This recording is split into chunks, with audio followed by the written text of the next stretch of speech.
costarica.com, la firma legal de prestigio. El derecho discutido como nunca antes. Bufete de Costa Rica, el podcast. El tema de hoy es ciudadanía costarricense. Comenzamos con un nuevo podcast. Día allí. ¿Cómo les va? ¿Listos para otro episodio de Bufete de Costa Rica? Hoy nos sumergimos en un concepto que creemos conocer, pero que es infinitamente más complejo y vital de lo que parece: ciudadanía costarricense. Antes de profundizar, quiero destacar al licenciado Larry Hans Arroyo Vargas, cuya investigación es nuestra guía principal y nos da el mapa para navegar estas aguas. Para esta travesía tenemos a un panel de lujo. Nos acompaña Ricardo, nuestra brújula corporativa. Un placer, Flor. Un tema esencial para la estabilidad y el progreso del país. También está con nosotros Henry, que siempre nos obliga a mirar el mapa con ojos críticos. Gracias, Flor. Esencial es preguntarnos si ese mapa realmente representa el territorio que todos habitamos. Hoy tenemos el agrado de sumar a nuestros panelistas a Leonardo, quien con más de 30 años como empleado público, sin duda aportará una visión adicional a lo que estamos acostumbrados en nuestro podcast. Él, de raza negra, ha vivido desde Limón la realidad del derecho y el Estado de Derecho como solo en esa provincia se vive. Buenos días. Estoy muy contento de unirme al equipo de la firma legal de prestigio. Ahora, sobre el tema de hoy, la ciudadanía es, ante todo, una categoría jurídica precisa. ¿Es bueno recordarlo? Excelente punto para empezar. Vayamos al principio, al primer tema que nos propone la investigación: evolución histórica y fundamentos doctrinales de la ciudadanía. Ricardo, el texto nos lleva desde la polis griega hasta la Constitución del 49. Desde tu perspectiva, ¿cuál es el valor de esa transición fundamental de ser un súbdito a ser un ciudadano? Es el cambio más fundamental que puede tener una sociedad, Flor, la transición de un sistema basado en la obediencia pasiva a uno basado en el consentimiento activo y la participación. El súbdito acata, mientras que el ciudadano construye. Para el mundo empresarial y la estabilidad de las inversiones, esta distinción es el día y la noche. Un Estado de ciudadanos es un Estado de derecho con reglas claras y predecibles, donde los individuos tienen derechos inalienables que el poder no puede pisotear arbitrariamente. La Constitución del 49 no solo nos dio paz, nos dio la seguridad jurídica para convertirnos en un país próspero. Ser ciudadano es tener un contrato social claro con el Estado, donde mis derechos y mis deberes están definidos. Es la base de todo lo demás. Yo tengo que matizar esa visión tan optimista, Ricardo. El documento habla de la polis griega, donde ser ciudadano era un privilegio reservado para una minoría de hombres libres. Me pregunto cuánto hemos avanzado realmente. Cambiamos la figura del monarca por otras estructuras de poder, a menudo económicas. Pasamos de ser súbditos de la corona a ser súbditos de un sistema que, aunque nos otorga un papel en las urnas, nos mantiene en una posición de obediencia en el ámbito económico y social.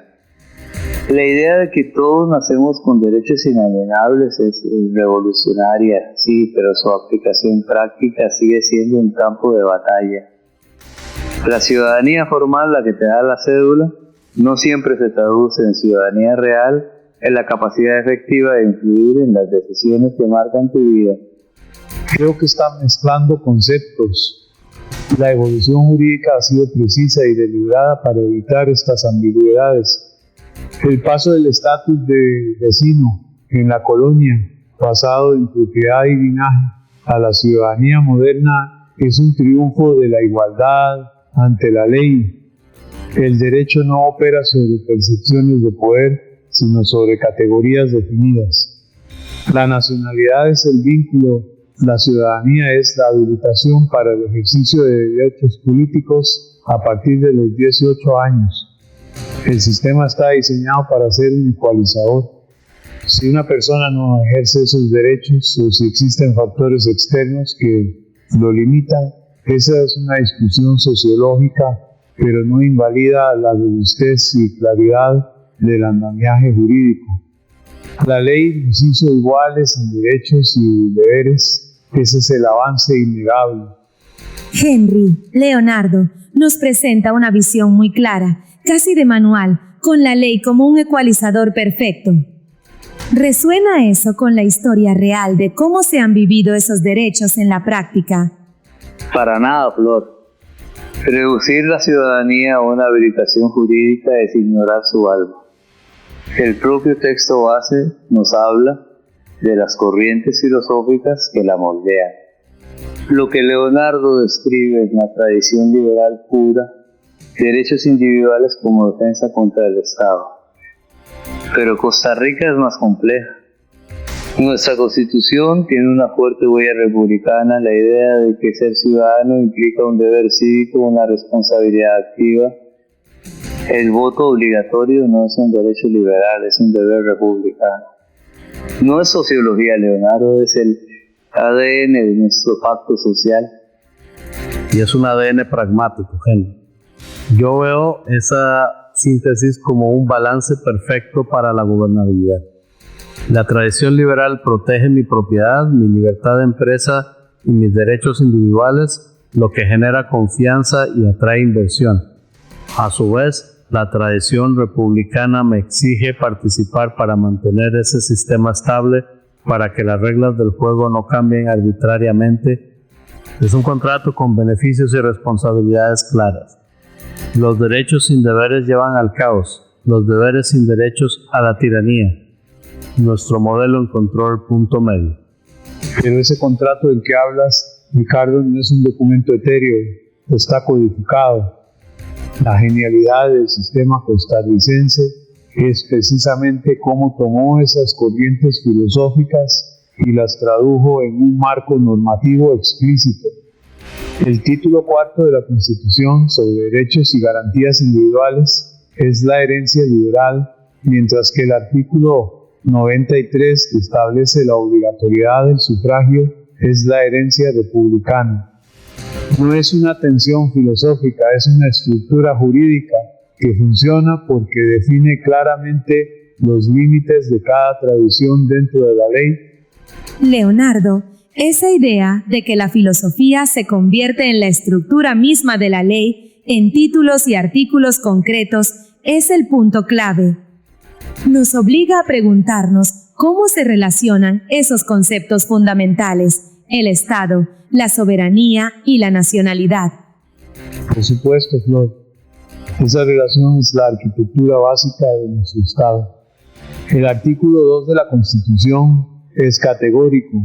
La soberanía reside en la nación y la jurisprudencia ha sido consistente en interpretar que la nación es el conjunto de ciudadanos. Por tanto, la ciudadanía no es un adorno, es la fuente de legitimidad de todo el poder público. La nacionalidad, a su vez, es el vínculo jurídico previo y necesario que determina quién puede llegar a ser ciudadano. Es una cadena lógica impecable. Naces o te haces nacional y al cumplir 18 años te conviertes en ciudadano y titular de esa soberanía. Y esa cadena lógica tiene un valor económico incalculable. La estabilidad de un país depende de que todos sepamos quién manda. Y en Costa Rica mandan los ciudadanos a través de las elecciones. Eso crea un entorno predecible. La reforma de 1995 que hizo la nacionalidad irrenunciable fue una jugada maestra. Le dice al mundo y a nuestra propia gente, ser costarricense es un vínculo permanente, un activo que no se le puede arrebatar. Eso genera confianza, tanto para el que vive aquí como para el que invierte desde afuera. Es una declaración de principios que se traduce en seguridad jurídica. Yo veo esa cadena con más escepticismo. La soberanía reside en el pueblo, sí, pero esa soberanía se ejerce a través de la representación y sabemos que esa representación no es un espejo perfecto de la sociedad. La influencia del poder económico puede distorsionar esa soberanía popular hasta convertirla en una formalidad.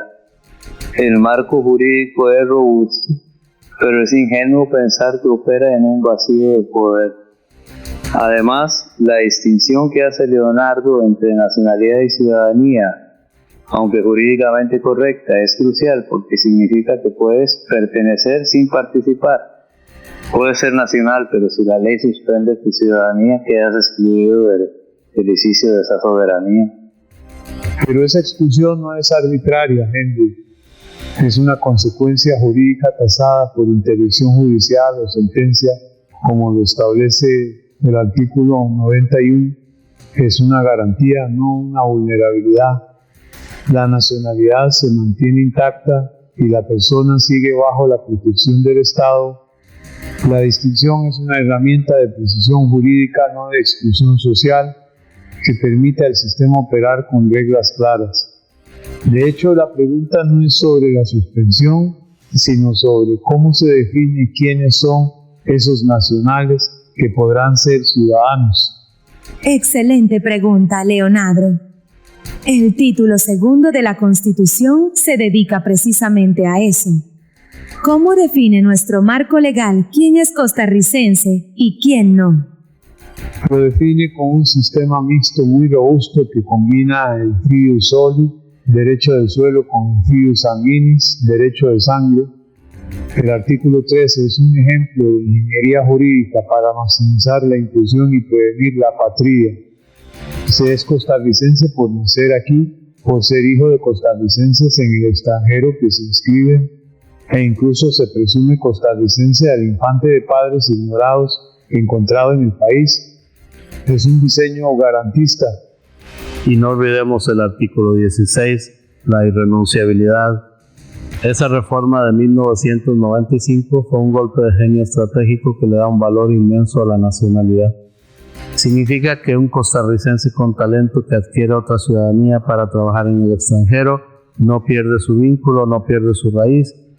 Permite la doble nacionalidad de forma plena, lo cual es vital en un mundo globalizado.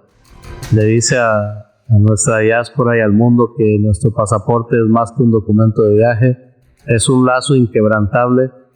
Un lazo inquebrantable, si logras tenerlo. Leonardo menciona el diseño garantista, pero la práctica puede ser otra. Pensemos en el hijo de padres extranjeros nacido aquí que debe optar por la nacionalidad a los 18. ¿Qué pasa si sus padres viven en la informalidad con miedo al Estado y nunca lo orientan? Ese derecho a optar se puede convertir en una barrera invisible. El sistema en su aplicación puede perpetuar la exclusión de los más vulnerables, de los que no conocen el procedimiento o no tienen los medios para seguirlo. La ley en el papel es una cosa, el acceso a los derechos es otra. Es un punto válido, Henry, pero la ley establece el camino y la opción está ahí, precisamente por esas complejidades. El proceso para quienes buscan obtener la nacionalidad a través de la naturalización está aún más detallado y regulado. Hablemos de ese camino, Leonardo. ¿Cómo es el proceso de naturalización en Costa Rica y qué se le pide a alguien que quiere convertirse en costarricense? Se le pide un compromiso demostrable. El artículo 15 de la Constitución y la ley respectiva son muy claros. El solicitante debe acreditar buena conducta, tener un oficio o medio de vida conocido y demostrar dominio del idioma y conocimiento de nuestra historia y valores.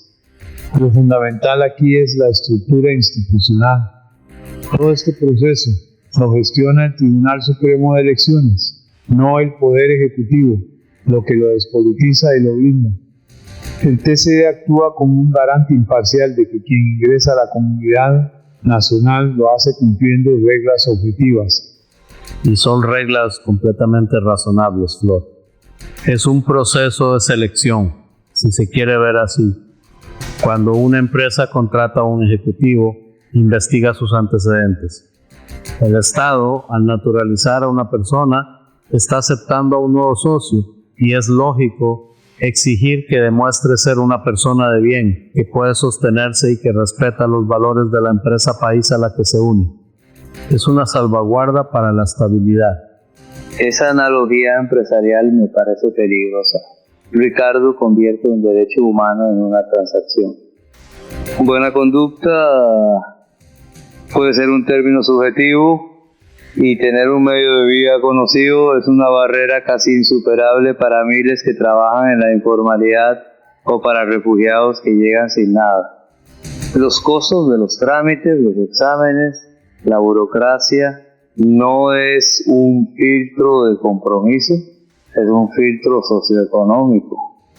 En la práctica, el sistema puede estar diseñado para darle la bienvenida al inversionista extranjero, pero no al trabajador agrícola que ha vivido aquí por décadas, contribuyendo en la práctica, pero sin poder formalizarlo. La jurisprudencia del TC ha matizado mucho eso que dices, Henry.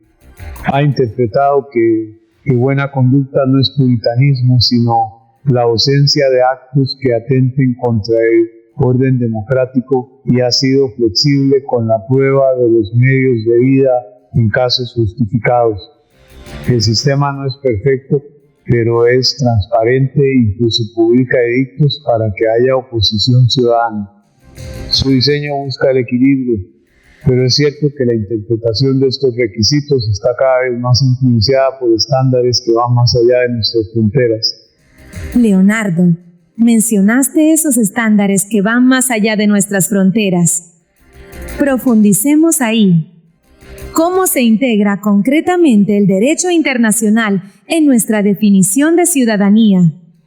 A través del artículo 7 de la Constitución, que le da a los tratados de derechos humanos una autoridad superior a las leyes. La Convención Americana, el Pacto de San José, no es un documento extranjero, es parte de nuestro bloque de constitucionalidad. Su artículo 20, que consagra el derecho a la nacionalidad y prohíbe su privación arbitraria, es directamente aplicable por nuestros jueces. La Sala Constitucional no puede ignorarlo. Y es una red de seguridad indispensable. Cuando nuestro sistema tiene puntos ciegos, el derecho internacional los ilumina. El caso de las niñas Jean y Bosito, aunque fue contra República Dominicana, sentó un precedente que la Sala Constitucional ha usado aquí para proteger a niños de migrantes en riesgo de apatridia. Demuestra que la nacionalidad no es una concesión graciosa del Estado, sino un derecho humano fundamental que estamos obligados a proteger. Es la garantía de que la dignidad humana está por encima de la burocracia migratoria. Entiendo el valor reputacional, Henry. Firmar y respetar estos tratados nos posiciona como un país serio y un socio confiable, lo cual es bueno para la marca país.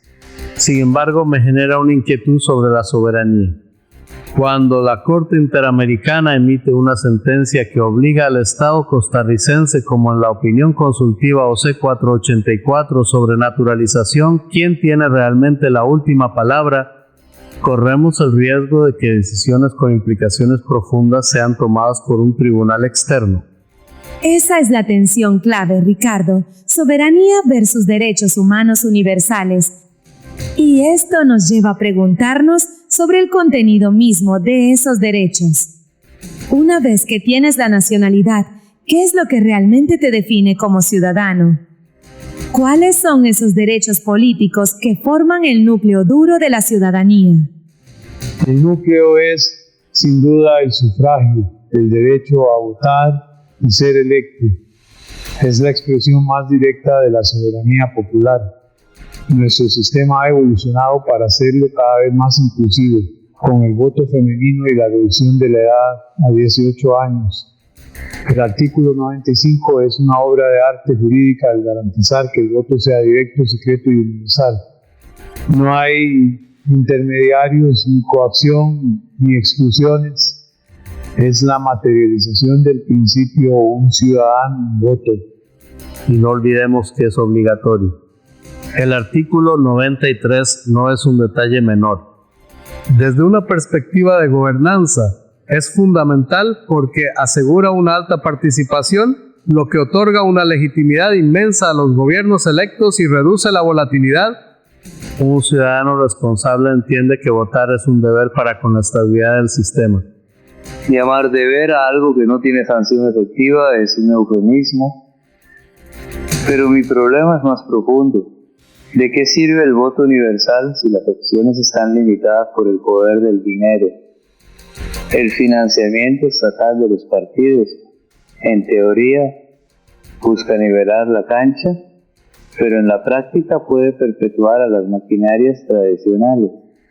Y hablemos del derecho a ser electo.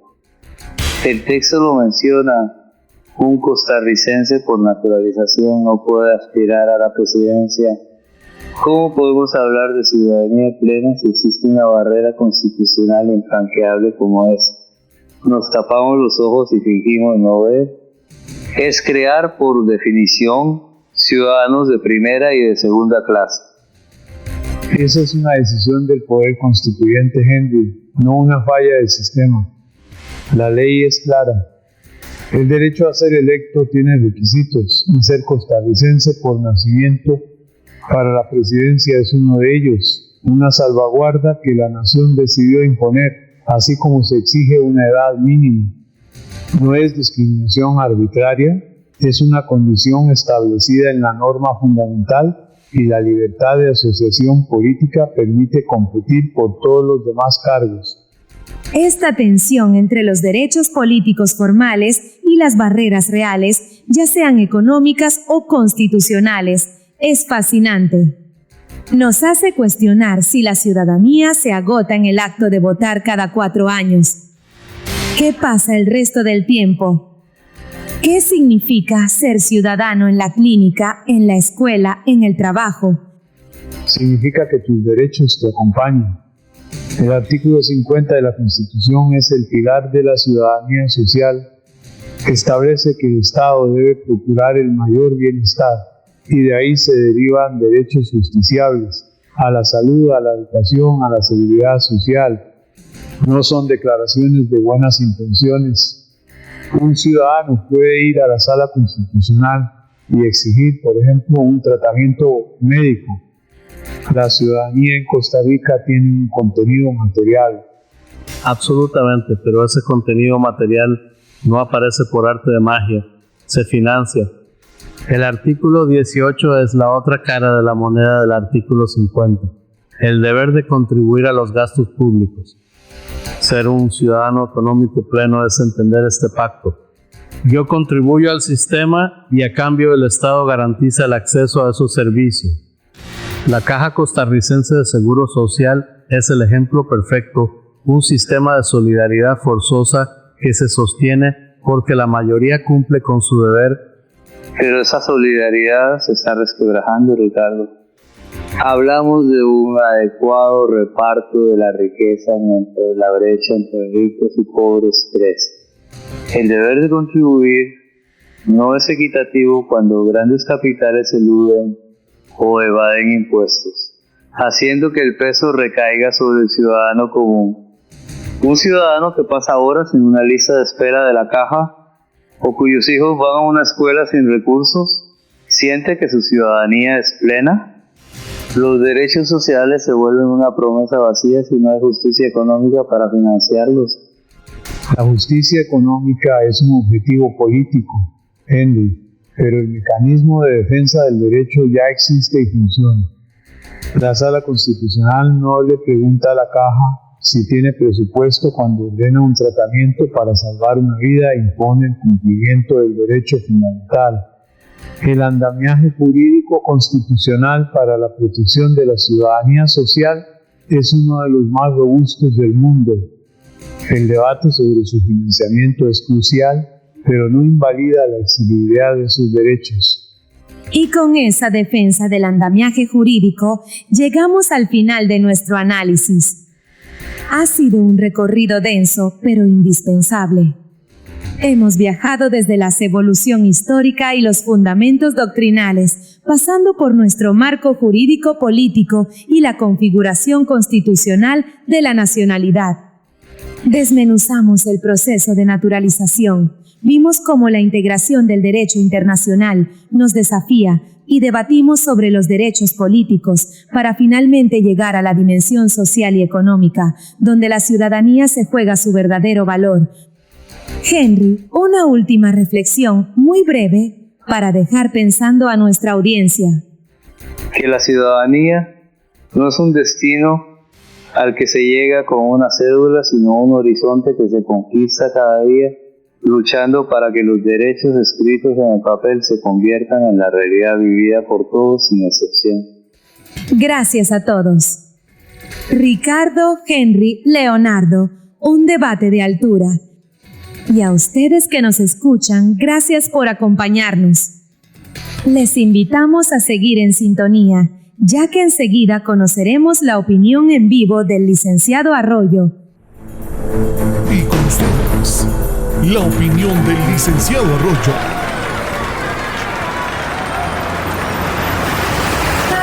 Ostentar la ciudadanía costarricense es un honor, fundamentado en nuestra legislación de vanguardia. Este preciado vínculo se edifica sobre 3 grandes pilares: el origen que nos ancla, la acogida que nos engrandece y una visión de futuro que nos define como nación. Primero, el pilar del origen, que con generosidad otorga la ciudadanía a quienes nacen en nuestro suelo y protege el lazo de sangre para los hijos de costarricenses en el exterior, asegurando la continuidad de nuestra identidad. Segundo, el pilar de la acogida. A través de la naturalización, nuestra nación abre sus puertas y confiere este honor a quienes, por residencia o lazo familiar, eligen con convicción unirse a nuestro destino. Finalmente, la visión de futuro, reflejada en la sabia aceptación de la doble nacionalidad, demuestra confianza en nuestros valores, permitiendo la coexistencia de identidades sin exigir renuncias, un rasgo de una república madura y segura. Estos 3 pilares no solo definen un estatus legal, perfilan el alma de una nación. Ser costarricense, por cuna o por elección, es ser parte de un proyecto de paz, inclusión y progreso. Es, en definitiva, un profundo y verdadero orgullo.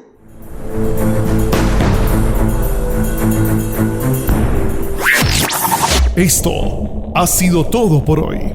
Hasta la próxima emisión de Bufete de Costa Rica.